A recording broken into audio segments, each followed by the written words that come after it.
Uh, hello, hello.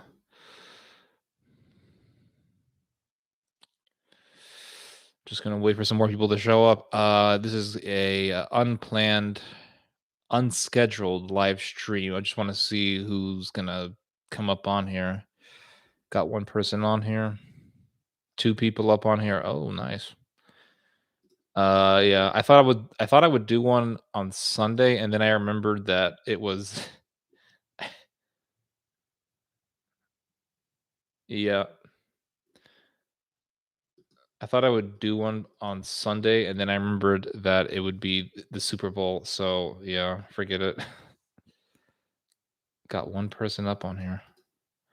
I'll probably do this for like 30 minutes, guys, because I don't really expect a whole lot of people to show up. We got four people coming up. That's cool. Hello, Christian. What's up? What's up, yo? I don't know, man. Just got done working all day, um, doing landscaping work. So yeah. But yesterday I did not have the chance to do a Friday live stream. So yeah. Hello, 117 Rebel. What's a Super Bowl? I don't know, man. I've been hearing people talking about this Super Bowl thing since I can remember, being alive in this world, and I still haven't figured out what exactly it is. It's a bunch of people, I don't know, in a bowl. Maybe someone can explain it to me. But I will not be watching the Super Bowl in all seriousness, because I don't care about sports. I never really understood the appeal of sports. Dude, I've been doing landscaping work. It is hard ass work, dude. Freaking hours installing grass. Yeah, 2,700 square feet of grass. What's up, Sean? Nothing much, man. Just trying to do a unplanned, quick live stream. I'll be here for at least 30 minutes, depending on the energy of the audience tonight. If you guys don't really want to talk, understandably so, and then I'll just keep this 30 minutes. But if you guys keep asking me questions, then the longer I stay on. When people see you gardening and landscaping with a Corona in hand, do they think you are Mexican? I have no idea. Super Bowl in the middle of pandemic. We're having a Super Bowl tomorrow. You believe that? I got back from the shooting range, got a spicy sausage barbecue sandwich on the way home. Well, look at that. Look at the timing, my friend. We're having a good night then. That sounds like a lot of fun. Your your pastime really does justify your name 117 Rebel with the Confederate flag. But yeah, sausage is great, and shooting range. The shooting range can be a lot of fun. Hello, Fast Joe Corrigan. I never understood 27 acres of grass. Not 27 acres. My mistake. Sorry. It was 2,700 square feet of grass. Not if I said that, then I apologize. My eyes look raw. What does that mean? Raw. I just got out of the shower. People who work behind the register and they're like, I work really hard. No, you don't. You're full of shit. That's not hard work. Working behind a register is not hard work. You scan a bunch of items, you go beep, beep, beep, beep, beep, and then you go home. That's not hard work. Try doing any sort of labor that involves home construction. Um, Anything from installing grass to painting a house to installing tile, hardwood floor, backsplash. Um, what else? I mean, putting mulch on the ground, chopping trees down, and then having to transport or not chopping the tree down necessarily, but pruning trees that are too tall or that are or the pruning trees because the branches are hitting a roof. That's a lot of work, and you have to transport all the branches to a dump or to a wood shredder or something. That's a lot of work. That takes hours and hours of your day. Um, Working behind a register is not hard work. You have elderly people at Walmart working behind the register. It's not hard work. I don't believe that at all. Shooting range is tons of fun. Yep. Hello, Alexander, my Norwegian friend. Oil rig workers. That's a lot of work. Yeah, absolutely. That's a lot of work. But oh, I see. I see. No, just kind of fatigued, really.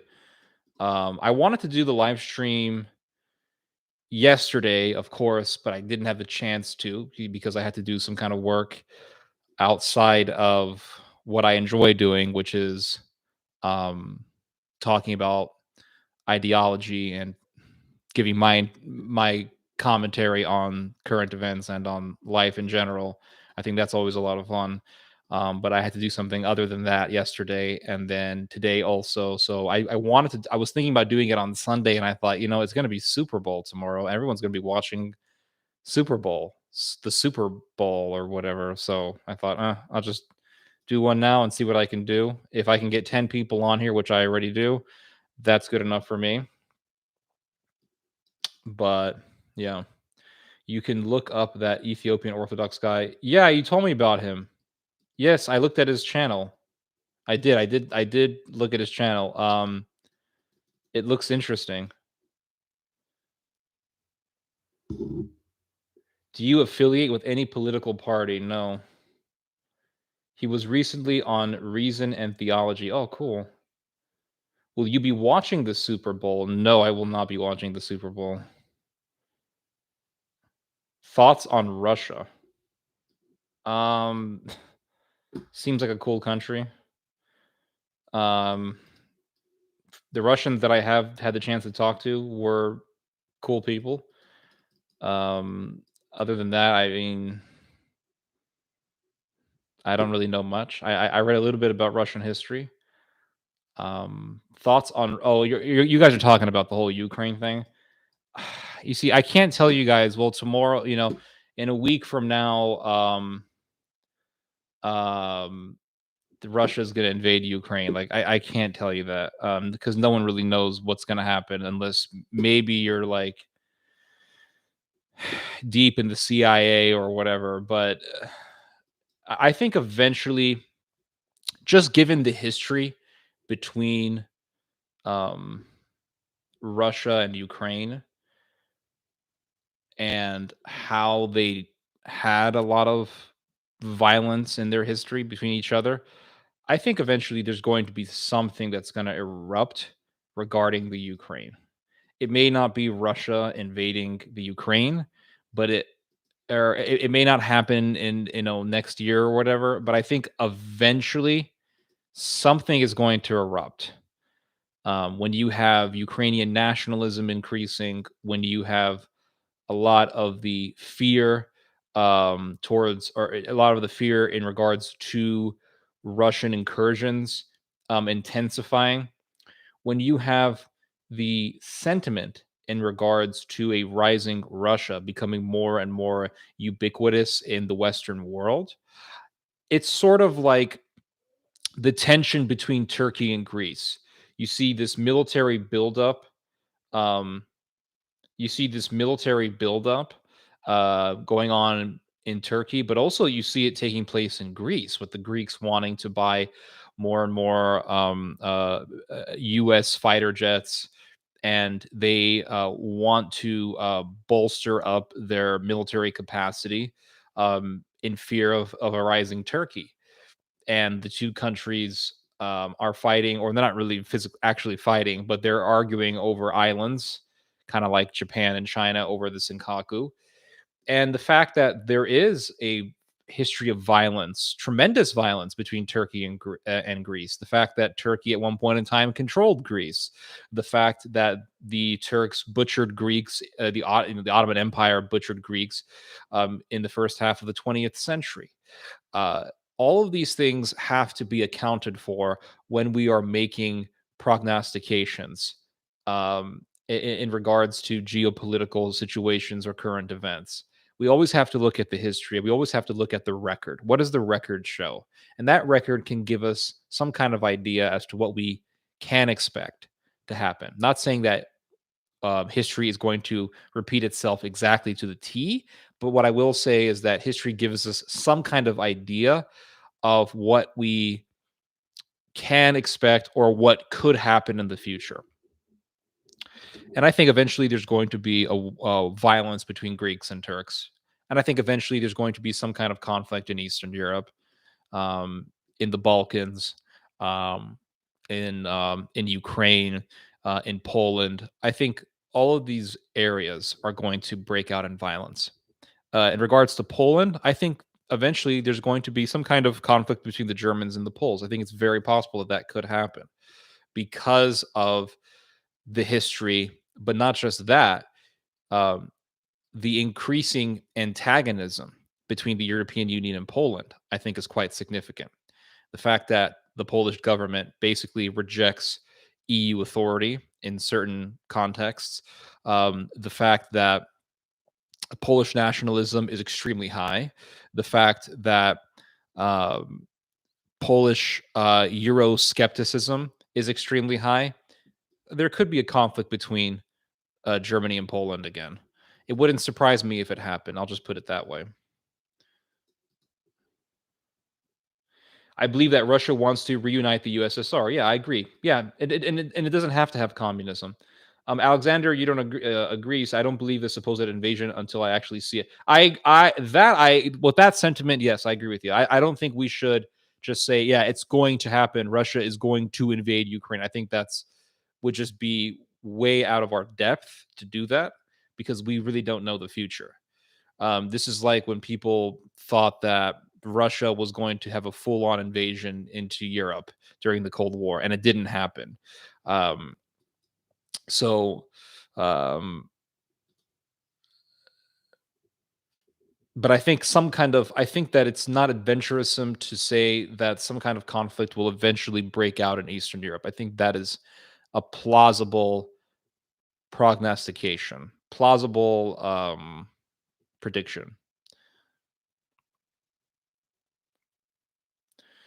America needs to just stay out of European squabbles. I'm not sure if I really agree with that. I think I understand this. I sympathize with the current sentiment in American society of isolationism. I sympathize with it because so many people, so many American soldiers have died in both Iraq and Afghanistan. Trillions of dollars have been wasted in these countries. And so I completely understand why people would think America needs to stay out of the rest of the world. I completely understand why. But at the same time, I'm realistic enough to understand the consequences of American isolationism, which will be the rise of regional superpowers in various parts of the world that that won't be that nice, and they're not going to make for a better world. America can stay out of European squabbles, but if Europe breaks out into a war as vicious as something to the likes of the Second World War, America will eventually get involved in the conflict because the conflict will eventually meet the United States. And what I mean by that is some kind of attack is going to come to the United States. It may be from Europe or it may be from Turkey or Japan. George Friedman actually, and this may sound absolutely batshit crazy to a lot of people, but George Friedman actually predicted back in I think it was like 2007 or something, that that eventually there will be a major attack in the United States, and it will, according to George Friedman, it will be coordinated by Turkey and Japan, and the attack will be so bad that it will heavily damage the U.S. economy. But according to George Friedman, the U.S. will eventually recuperate, and there will be a third world war, and Germany will join the side against the United States. So then you say that's crazy. Well, that's actually a lot more plausible than the other things that George Friedman has predicted. One thing that George Friedman has predicted that I just cannot agree with, and maybe he has changed his view on this. I don't know, but George Friedman predicted that there will be a Mexican empire, and this Mexican empire will basically be superior to the United States. That is impossible. I can see a Japanese Turkish attack on the United States. I can see another world war happening involving countries like Germany, Japan, and Turkey. I can totally see that happening. And one thing that I do like about George Friedman is that he can be quite an effective realist when it comes to China, because he says that China is not as dangerous to the US as some people want us to think. And I completely agree with him there. But to say that there's going to be a Mexican empire, that is bullshit. I can just tell you that right now. It's never going to happen. This is like saying Brazil is going to have an empire that will be superior to the US. It's just impossible. It's just impossible. It's not going to happen. I don't know if any of you guys have been to Brazil. I have not been to Brazil, but I've read enough about Brazil to know that Brazil sucks.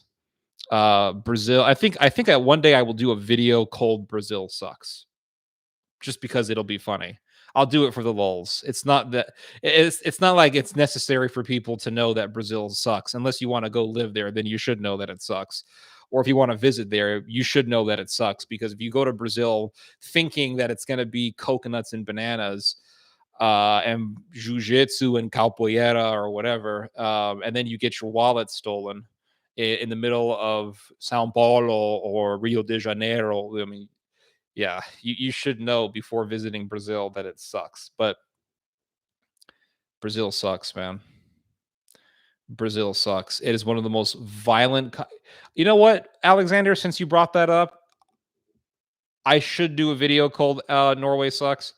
But I would like your help on that, because when I do research on Norway, Norway, not, I think I said Brazil. If I said Brazil, I meant Norway. Um, every time I research Norway, I get nothing but good. I get nothing but positive reviews about Norway. I never get an article or a video saying that Norway sucks. Everybody says Norway is the greatest country ever, and people there are super happy, and it's a wonderful country. But if it's going to be difficult to prove that Norway sucks just by researching things online.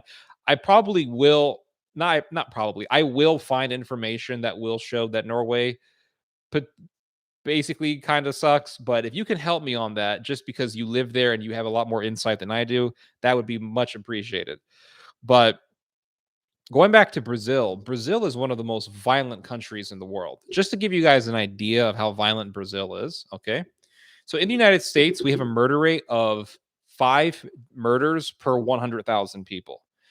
And basically what that means is exactly what it says. Um, for every 100,000 people in America, 5 people will be murdered. Now, that's nothing to be proud of. But the murder rate in Brazil, that's just for comparison's sake here. Of course, my internet doesn't want to work. Hold on a second here. What the hell?